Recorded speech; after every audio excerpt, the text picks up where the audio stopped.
Hi Carlos, Darko here. Alright, so my name is Darko Cesar, and probably you got my welcome letter a week or so ago, right? With the instructions. So here we go. You're gonna spend a whole month playing around, fooling around. It should be fun. After all, it's animation, right? What can go wrong? Okay, so this is a first submission, and it was supposed to be, well, blocking, right? That's how we start with animation.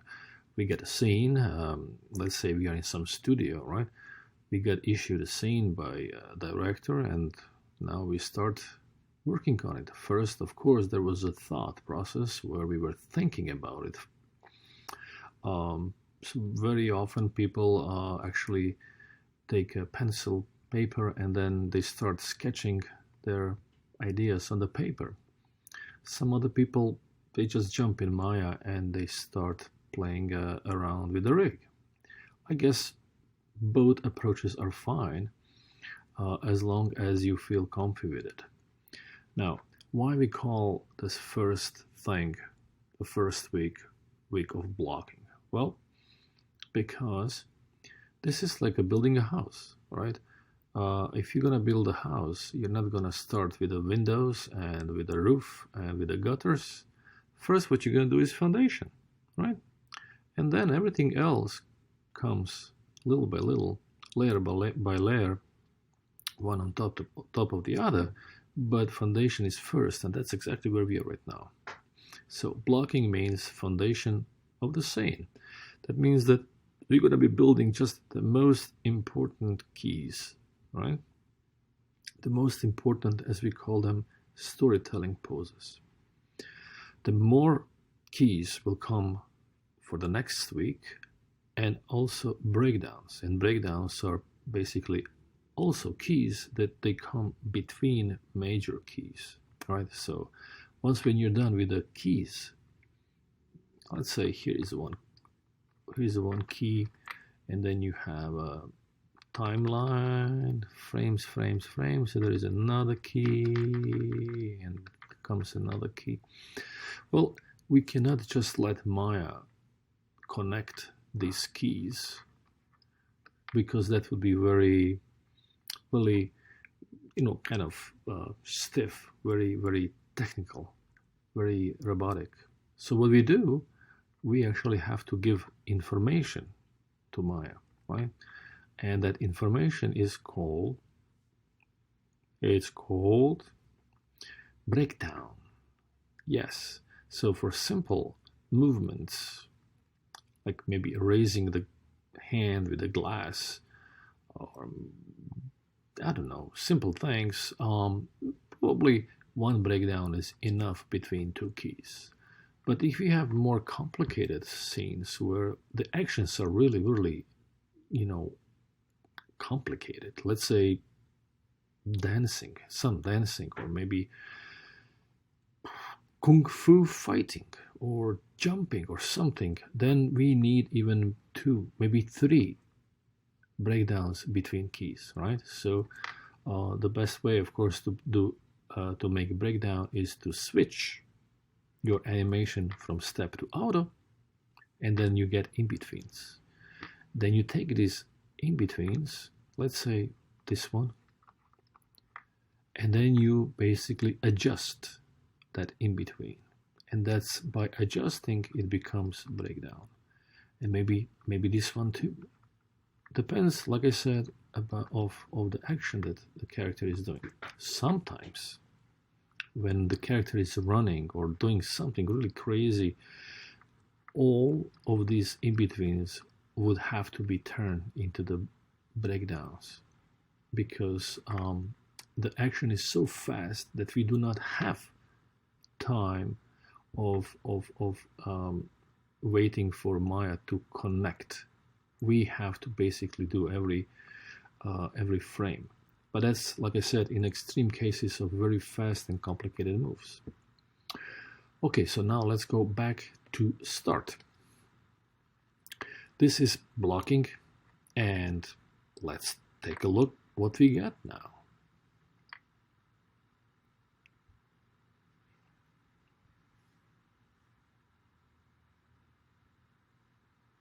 All right, let's take a look once again.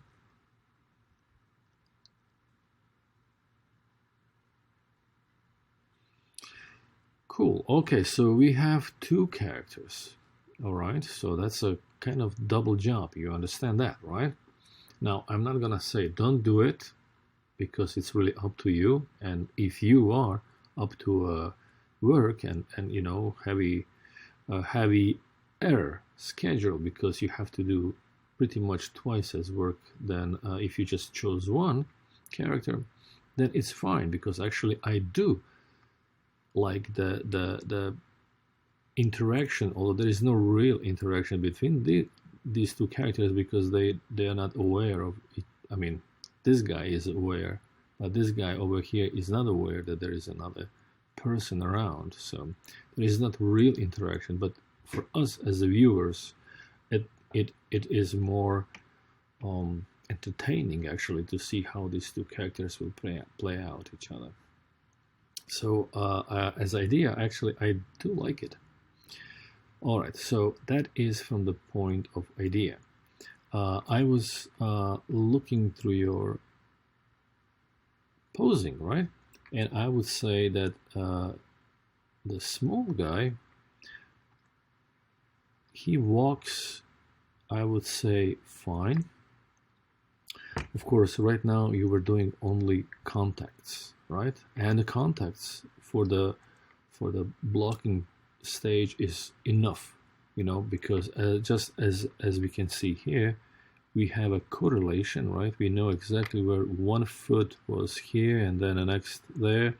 So we you know we have a good idea of how character will move, how fast and in which direction. So all what you have to do for the next time is basically, of course, to build a whole walk. And whole walk is 4 poses, right? The contacts that you're gonna have right now. And then the next thing what I would do is passing poses. Although when the character is walking, the order of poses is contact down, passing up, contact down, passing up. But when you are actually making poses, when you're animating, the best way is first to do all contacts, just as you did, right? So you have contacts, all right, that's good. Second thing is make passing poses.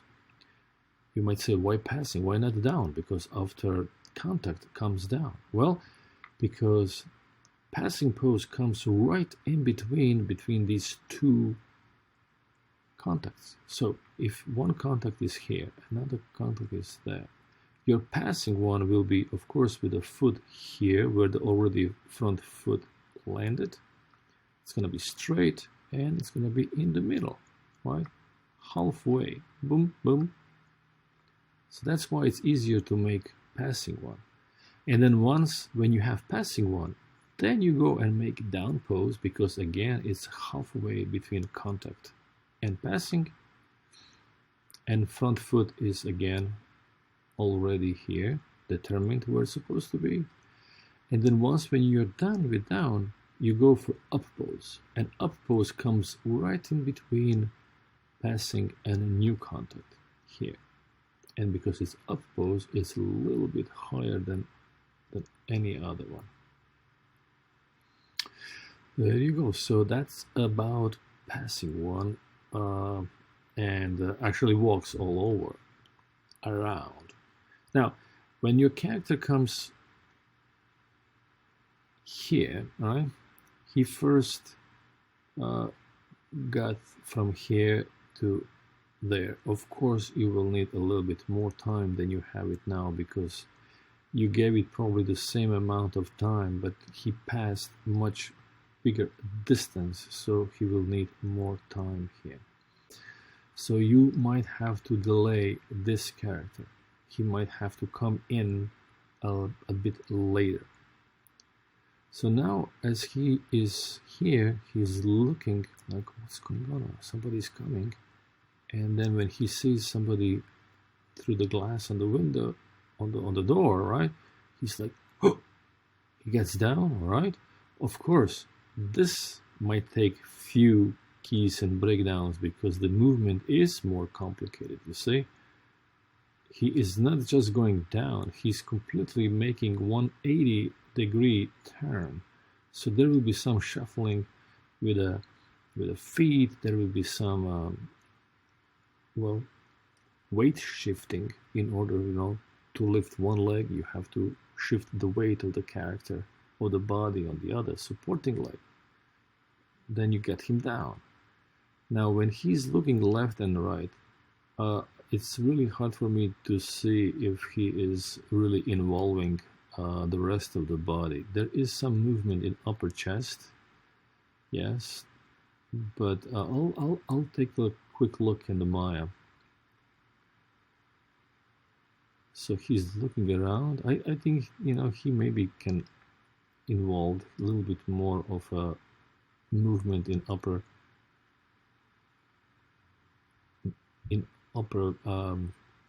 torso, like when he's turning his head this way, right? You can move his chest a bit that way, and before also when he is turning this way, move his chest a bit that way, in opposite directions, right? And then he's gonna go for this. He's walking on his fours.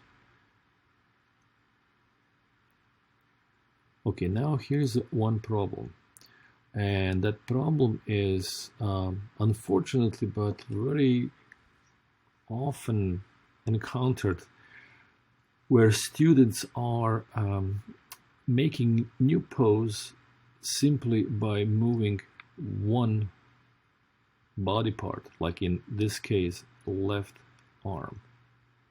The rest of the body, the whole rig, is completely frozen. Well, that is not what we are looking for. All right, so that would have to be a bit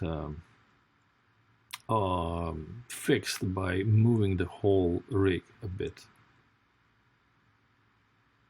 The same thing here. All right, so then he goes forward, up,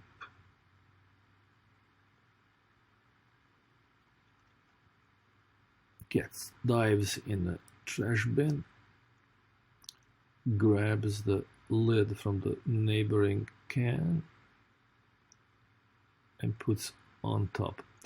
That is fine, except again, you see how his head is not moving, and even arm, we can see that in the wrist area it's just rotating, but it's not really realistically moving, so that would have to be also adjusted.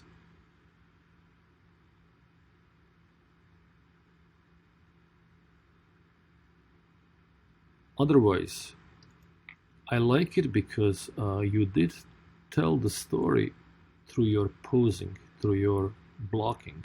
So that part really works for the small guy. Now let's take a look at the other one. The other one has a problem with the walk. Now, why I'm saying that? Well, you can see it's kind of obvious, because what is the difference between this walk and the walk of the big guy? Because this one is walking by front leg being in a contact with the ground and toes up. The front leg also has to be straight. So actually in this case it could be even a little bit more straighter. The back foot is in contact with the toes and the heel is up. So more or less this character, the pose of contact is good. Now if you're looking at a big guy, his contact feet are flat all the way, constantly. Look at that. That's not good, because we know that contact has to be with the front foot heel contact and the back foot with the toes contact.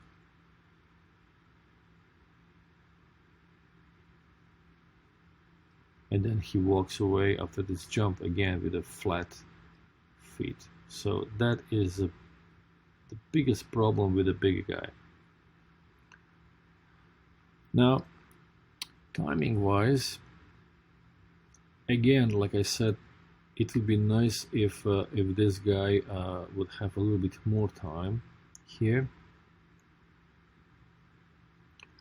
So he will need a bit more time to actually reach this position, and then after looking for a second or so, as this guy shows up, this guy goes down.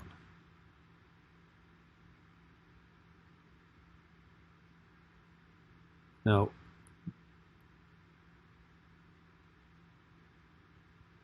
maybe this part where he is kind of looking around, being nervous, maybe that should last a bit longer so that we can have actually this guy here.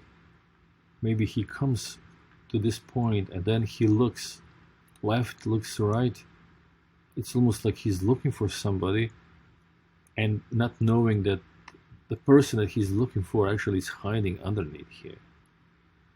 You know, that would be kind of like a entertaining, right? Entertaining part of your scene would be really strong at this point.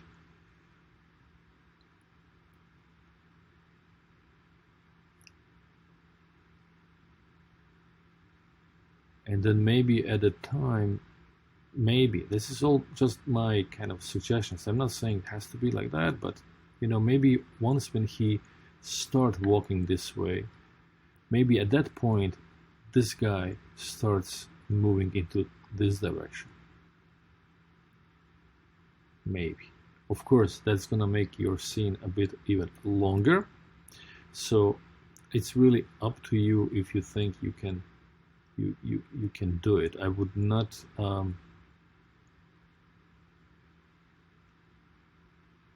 I would not push you in that direction if you think you are not up to it, because it is better to have a finished scene by the end of the month as it is than to add more and not to finish, you know, because this is of the saying, you know, do not bite more than you can chew. So there you go. If you think you can do it, don't expand. Just go with what you have, because you already have 2 characters to animate. Let me see. That's your Maya here. So we have a guy who might have a little bit more front leg. I don't know if that's a proper control I'm grabbing. Let's see. So his front leg could have been just a bit more straight, like that, and upper body has to be right in the middle between 2 feet, so that would have to push him a bit back, and again a tiny bend on the leg. Of course, you have to adjust a bit of the arm. Actually, the best way to do it is to select both arms and then a hip or control for upper part, and then basically do it all together, so that you won't have to do adjustment on the hands separately. So as the character is walking,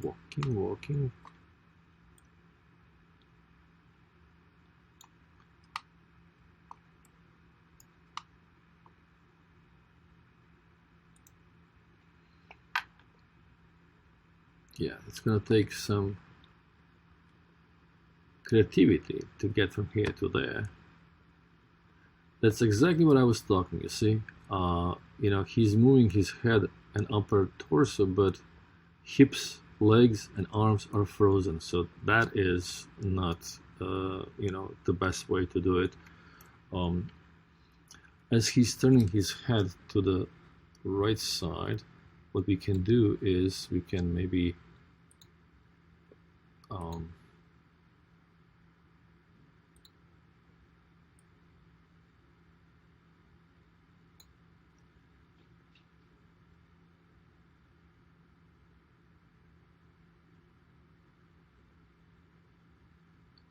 yeah, so when he's turning that way, we see it already works better. But the hips, they have to work. They cannot be frozen. So we'll have to do something with the hips, and we can use probably control on the knees and pull the knees away. That's a good. I don't know exactly where the control for the knees is, but just make it you know, to look like, well, it's a part of the, you know, the hands are part of the rest of the body, so just move it a bit.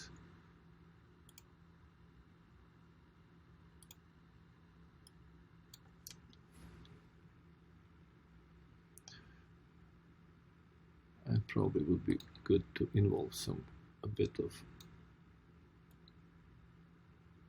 rotation. See, so the character has to look like he's a whole, right? It's not just one part and then there is a disconnect between upper part and the lower part.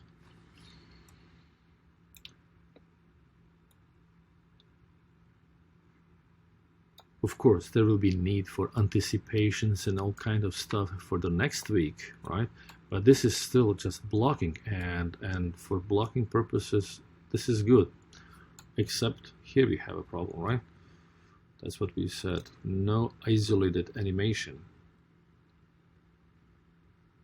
You cannot move just hand because that is not what would happen in the reality. And then here, right? And now the guy, well,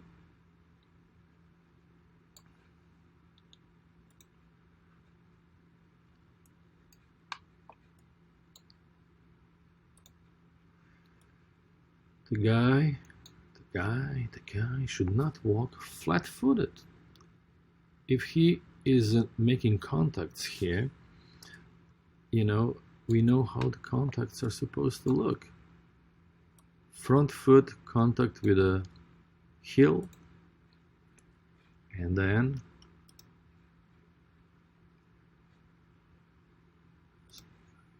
like that. And the other one is opposite.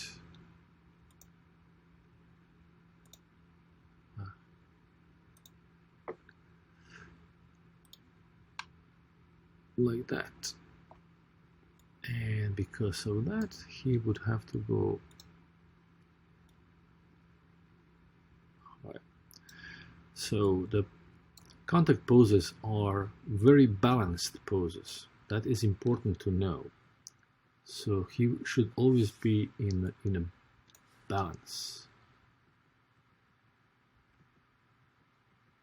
So see the flatness of it. And of course you will have, you know, front leg has to be fairly straight, not locked like this, but boom, just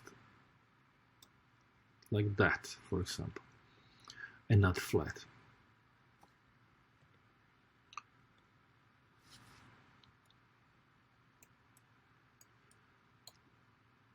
This looks kind of strange a bit because we just said that he's supposed to be in a balance pose, and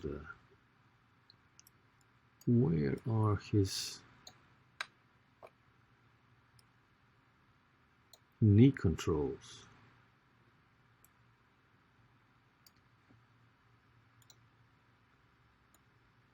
Here. All right, so usually knees are pointing out. Here too, they should be out, just like that. like that.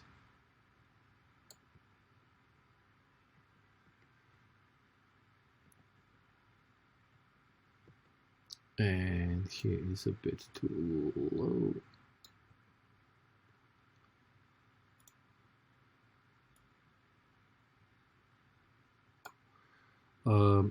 When he's going down for this anticipation, you know, you should also turn his torso towards where he's gonna jump. So yeah, I'm not gonna, it would be too much work for me now to try to adjust it, but you know, his torso should be, you know, turned towards this rail, facing the rail.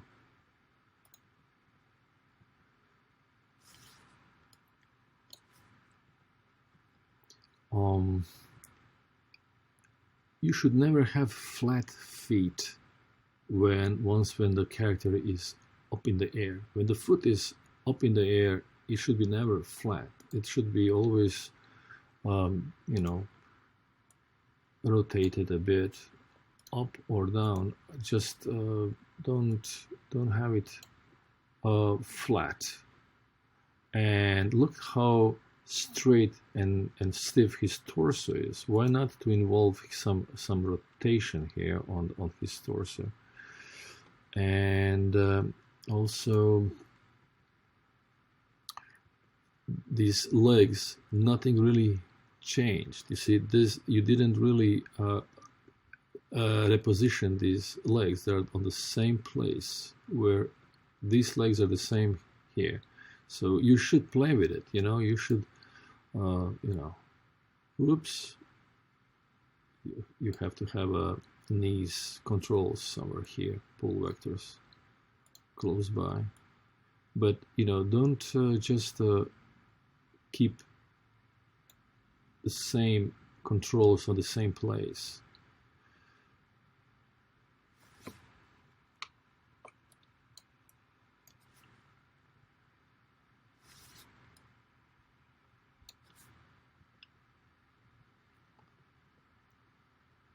Again, the knees should be facing outward and not being flat-footed. Yeah. So here we are. For the next week, we are still in step, but we are supposed to build in as much as we can of keys and breakdowns, right? It will look like, you know, animation is pretty much done, because we have to prepare our scene for the Maya for the week 3, because Maya is gonna give us in-betweens when we're gonna be switching to auto. But if we didn't do this work properly with enough information, means enough keys and breakdowns, Maya won't be able to connect properly, right? And it's gonna look very stiff and not professional. So in order to look fine, we have to do that additional, not really additional, but just real work in the week 1, especially in the week 2 of building in all keys and breakdowns, at least as much as we can. Because yes, probably in a week 3, once when we switch into the auto, we're gonna be still adding some, probably maybe even keys, but definitely breakdowns and fixing them, you know, adjusting them. All right, so there you go. For next time, still in step, and try to put in as many as you can keys and breakdowns. The walks should be completed with that means with all 4 poses of the walks, right? The contacts that you have, and then you need a down, passing, up. All right, thank you very much. And by the way, if by any chance you cannot see this video, because this video is supposed to be visual and you know, and audio, if you can only hear me, not seeing this, then let me know by email, and I'm gonna put it on YouTube. All right, thank you.